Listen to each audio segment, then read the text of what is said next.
Welcome to Samba Samba. Enjoy the video. You start by launching Translate and confirming permissions.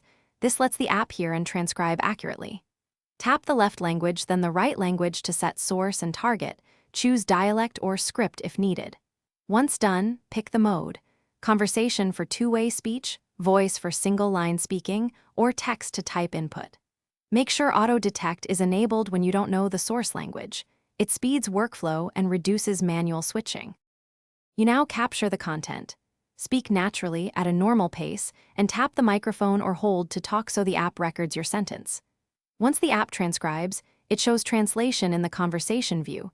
Rotate to landscape if you want side-by-side text for both speakers. After translation, tap the result to play audio, copy text, or add to phrasebook.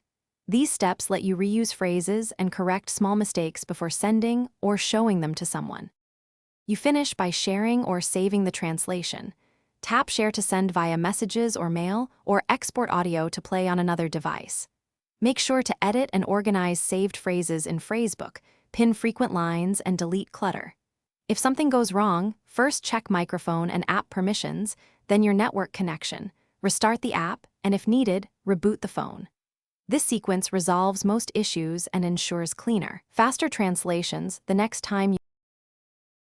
Thanks for watching. Consider subscribing if we helped you.